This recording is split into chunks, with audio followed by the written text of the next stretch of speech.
सब देखने और सुनने वालों की खिदमत में मोहब्बत भरा सलाम। नाज़रीन, मोटरवे बंद, होटल बंद और स्कूल बंद, हॉस्पिटल बंद, हर चीज़ बंद, पुलिस बंद, फ़ौज सड़कों पे नज़र आ रही है, अवाम खज्जल ख़राब हो रही है। और एक और चीज़ आपको बताएँ कि ये भी इत्तला है कि काफ़ी लोग जो है वो जान से भी जा चुके हैं। इरफ़ान अहमद खान साहब हमारे साथ हैं, उनसे पता करते हैं क्या सूरत-ए-हाल है। जी सर, क्या चल रहा है पाकिस्तान में? देखिए, 2 बड़े आइटम इस वक़्त पाकिस्तान में परेशान कुन आम इंसान के लिए 2 आइटम जो है वो एक तकलीफ़देह सूरत-ए-हाल पाकिस्तान के लिए पैदा कर रहे हैं। हुँ। एक ये है कि जो फ़िरक़ावाराना फ़साद हुआ है बाराचरार में, जी। उसको हुकूमत छुपा रही है। हुँ। जो बैरूनी दुनिया से खबरें निकल रही हैं और वो वहाँ के नुमाइंदे ही बयान कर रहे हैं, उसमें वो कहते हैं कि अब तक 110 आदमी हलाक हो जी।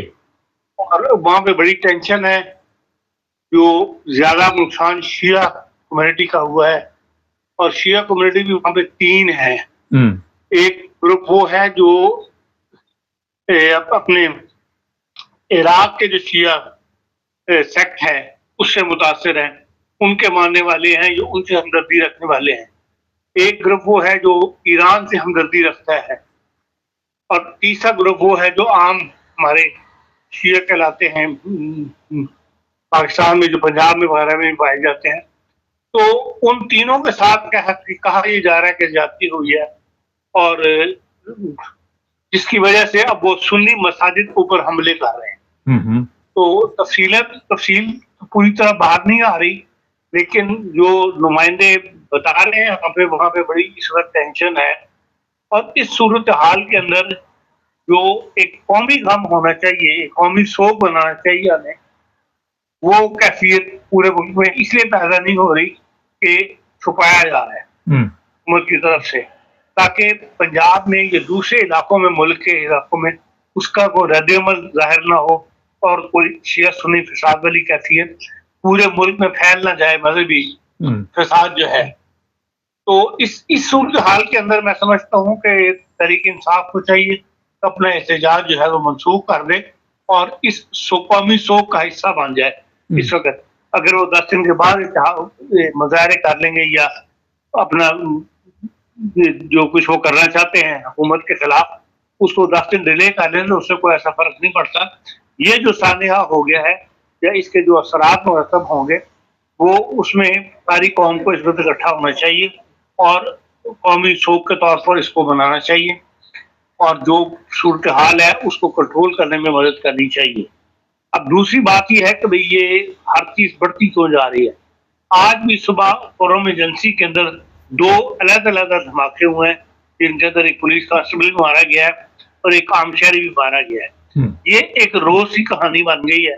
परसों आपने देखा था कि 9-10 हमारे फौजी हलाक हुए थे उसी इलाके के अंदर और ये इसके ऊपर कोई अभी तक जिसे कहना चाहिए कि फ़िक्रमंदी ऐसी इज़हार नहीं की जा रही, सिवाय ये कि भई एपेक्स कमेटी का इजलास जो है वो मुनक़्क़द कर लेते हैं, लेकिन ऐसी कौम को कोई पॉलिसी नहीं दी जा रही कि भई इस का मुकाबला हमने किस तरह करना है। इस दहशतगर्दी का जो मज़हब के जिसमें मज़हब भी शामिल कर दिया है, इंतहा पसंद लोग भी शामिल हैं इसके अंदर, मज़हबी मुनाफ़रत भी फैल रही है और वैसे नॉर्मल दहशतगर्दी भी हुकूमत की सिक्योरिटी की मुल्क की सिक्योरिटी के लिए मसला बन रही है।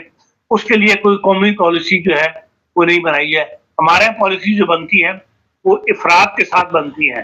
एक पॉलिसी जो थी कभी रद्दुल फ़साद बन जाता है, कभी ज़र्ब-ए-वुमन बन जाता है। इस तरह ही चेंज आता है फ़ौज का, वो नया बंदा अपने नाम से एक नई पॉलिसी दे देता है। असल में तो पॉलिसी जो है वो सियासतदानों को बनानी चाहिए, रियासत के हुक्मरानों को बनानी चाहिए और फिर उसके ऊपर जो है वो फ़ौज अमल करे। लेकिन हमारे इसका सदद हावी है, फ़ौज के हर सिक्योरिटी का मामला जो है वो फ़ौज के हवाले कर दिया जाता है और हुकूमत जो है वो बयान देने के लिए रह जाती है। चाहे वो वज़ीर दाखिला हो, चाहे वो नेशनल असेंबली का स्पीकर हो, चाहे वो वज़ीर-ए-आज़म हो, असेंबली में तकरीरें हो जाती हैं। जो पॉलिसी बना के उसके ऊपर अमल करवाने के लिए प्रेशर डालना ये हुकूमत का काम है जिसकी वजह से ये हम अभी तक नाकाम चले आ रहे हैं। और ये मामला जो है, रोज बंदे जो है डेली बेसिस पे मरना शुरू हो गए हैं और धमाके होते चले जा रहे हैं। तो ये मुल्क के लिए नुकसानदेह है। और आप ये देखें, इसके और ज्यादा मुरतब अभी तो सिर्फ फॉरम एजेंसी या बलूचिस्तान में या सूबा से खैबर पख्तूनख्वा में हो रहा है, ये बढ़ते बढ़ते इधर भी आ जाएगा। पंजाब और सिंध जब इससे महफूज नहीं रहेंगे, इसलिए इस बात के लिए एक कौमी पॉलिसी बना के इसको कंट्रोल करना जरूरी है। और इसके अंदर इस वक्त सियासत को छोड़ के सब सियासी पार्टियों को जो है हुकूमत का साथ देना चाहिए, या उस पॉलिसी का साथ देना चाहिए जो एक मुश्तरका पॉलिसी जो है वो तरतीब दी है।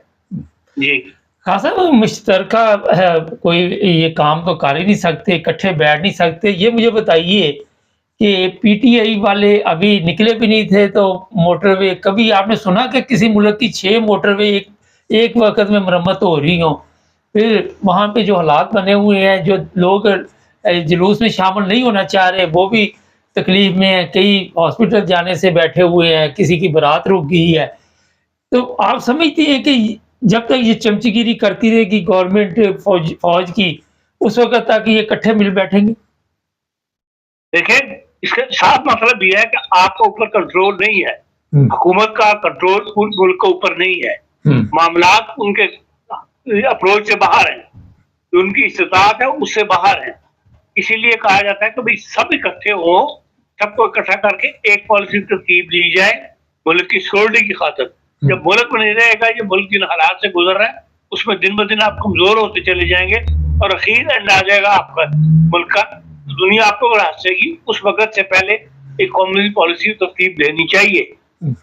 सियासतदानों ने अपनी सियासत जो करने के लिए सियासत तो मुल्क के लिए की जाती है, तो फिर जब मुल्क की खतरात से दोचार हो रहा है उसके अंदर साथ जोड़ के नहीं बैठना, तो फिर ऐसे लोगों को साइड पे कर देना चाहिए। आवाम को, आवाम के ऐसे फिर बड़े बड़े मुजाहरे होने चाहिए कि भाई हमें ये हुक्मरान नहीं चाहिए, या ये सियासतदान जो इस वक्त मौजूदा पाकिस्तान में सियासत कर रहे हैं, इनके पास इनसे मसाइल बड़े हैं, हमें इनकी जरूरत नहीं है। तो किसी न किसी नए इनकलाब की तरफ पेशकदमी होनी चाहिए। खान साहब, बुशरा बेगम के जो बयान है उस पर इस वक्त खलबली मची हुई है। वो कहते एक दोस्त मुल्क के साथ तल्लुकात ख़राब हो गए हमारे, तो हमारे तो वहाँ पे सारा कुछ चलता ही दूसरे मुल्कों के कहने पे, इसमें कोई नई बात तो सामने नहीं आई। देखिए, ये तो सियासत है जो उसको बदनाम करने के लिए, इस मौका फायदा उठाने के लिए तरीके इंसाफ को इस वक्त क्योंकि वो मुजाहरा कर रहे हैं, सड़कों पर आ रहे हैं, तो उसको दबाने के लिए इस बात को फैलाया जा रहा है। ये कोई इतनी इंपॉर्टेंट बात नहीं है ना, उसने कोई ऐसी बड़ी बात की है, उसने सऊदी अरब का नाम नहीं लिया। लेकिन अगर लिया भी हो तो कोई इतना बड़ा वो नहीं है, उसको इतना बड़ा इशू बना लिया जाए। नहीं, सऊदी अरब के कहने पे आपको पता ही है, नवाज शरीफ को यहाँ से वो ले गए थे, और अमेरिका की कॉल आ जाए फिर भी हम परेशान हो जाते हैं, किसी और मुल्क की कॉल आ जाए। तो आपने बात तो दुरुस्त की, लेकिन ये तो कहते हैं कि जब से पाकिस्तान बना सबसे बड़ा खतरनाक बयान ये आया। देखिए, इसलिए कि अब तक जो बुशरा की तरफ से आया है उसकी बैकग्राउंड देखें, इसलिए कि अब तक जितने भी हमारे हुक्मरान हैं वो सऊदीया की बात मानते चले आए हैं। नवाज शरीफ भी जब मुश्किल हालात में था और परवेज मुशर्रफ सब बढ़ के बातें करते थे कि मैं नहीं छोड़ूंगा, आखिर जब सऊदी अरब इन्वॉल्व हुआ तो वो भी फिर नीचे जमीन के लेट गए और उन्होंने जाने दिया उनको। अब जबकि ये कहा जा रहा है कि भाई ये कामयाब, इनके दरमियान मुज़ाकरात हो रहे हैं और मुज़ाकरात उम्मीद है कामयाब हो जाएंगे, तरीके इंसाफ और हुकूमत के दरमियान एक तीसरा आंसर भी जो है वो शामिल हो रहा है, तो उससे डर के जो है उन्होंने बुशरा बेगम ने ये बयान दे दिया कि भैया अगर ये मुज़ाकरात कामयाब और ये मुल्क से बाहर भेजते हैं तो सऊदी अरब भी भेजेंगे।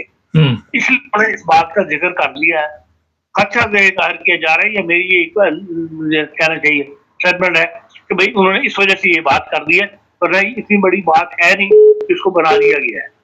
खान साहब, आखिर में ये बताएं, जो अहम मसला है, आप देख रहे हैं कि ये जो मौजूदा हालात है और बर्बादी की तरफ लेके जाएंगे। स्टॉक मार्केट की तो खबरें आती बड़ी बुलंदी पे जा रही, ये भी झूठी खबरें दी जा रही। देखिए, स्टॉक मार्केट जो है ना वो ऊपर चढ़ती है नीचे होती थी, ये बात बड़ी कंपनियों के हाथ में है, बात लोगों के हाथ में है जो गेम खेलते हैं। उससे जरूरी नहीं होता कि भाई आपके भाई वाकई आपकी मुल्क किस तरह तरक्की कर गया हो या आपकी स्टॉक मार्केट की वजह से आपके आवाम को इतना बड़ा फायदा पहुंच गया हो। अभी जो कहानी बात आई है कल के फाइनेंशियल टाइम के अंदर मोदी के बारे में, वो पढ़ने तो वही आंखें खोलने के लिए काफी है।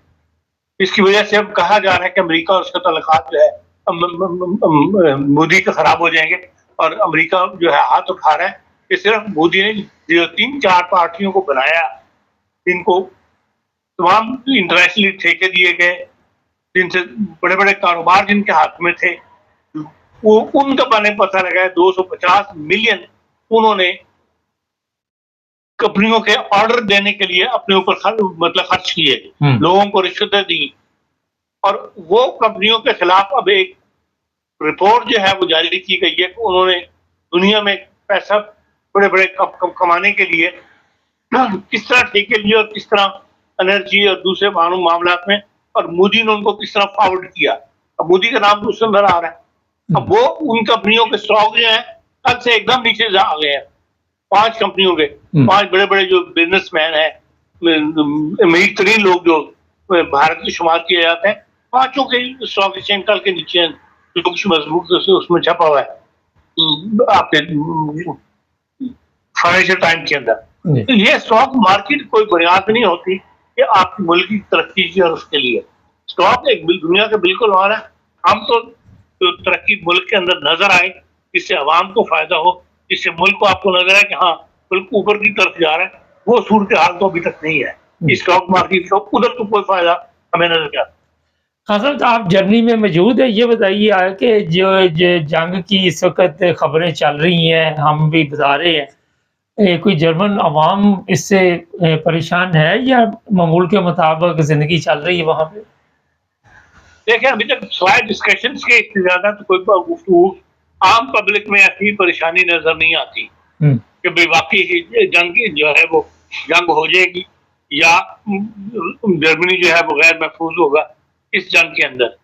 यकीनन सियासी खोपड़े जो हैं या सियासतदान जो है या जो लोग हुकूमत में हैं वो लोग इस पर फिक्रमंद होंगे, सर जोड़ रहे होंगे, लेकिन अवाम में कोई ऐसी बेचैनी देखने में नहीं आ रही। चले, बहुत शुक्रिया खान साहब।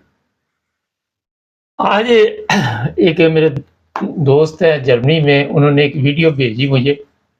एक रेंजर्स की गाड़ी जा रही थी और उसने जाके एक शायद बाइक वाला था उसको टक्कर मार, और रेंजर्स वाले उतरे और उसको मारना शुरू कर दिया। गलती उनकी अपनी, जिस मुल्क की ये हालत हो वहाँ भी आप सोच सकते हैं कि ज़िंदा रहना कितना मुश्किल है। और जब भी ये चीज़ें हम देखते हैं तो शुक्र करते हैं कि यूरोप में एक अच्छी ज़िंदगी इंसान गुजार रहा होता है, हर एक की रिस्पेक्ट है, कोई कायदे हैं, कोई कवानीन है। तो जहालत का जिस मुल्क में ये म्यार हो उस मुल्क का अल्लाह ही हाफ़िज़ है। अगर वो अवाम ज़िंदा भी हैं तो उनकी कोई हालत नहीं है, कोई औकात नहीं है। अगर वो मर भी जाएँ तो कोई फ़र्क नहीं पड़ता, 100 मर जाए, 200 मर जाए रोज़ाना, क्या फ़र्क पड़ जाता, क्या फ़र्क पड़ेगा। मुर्दा कौम, मुर्दा ज़मीर, मुर्दा गोश्त खाना, ज़ानी, शराबी और हुक्मरान भी ऐसे।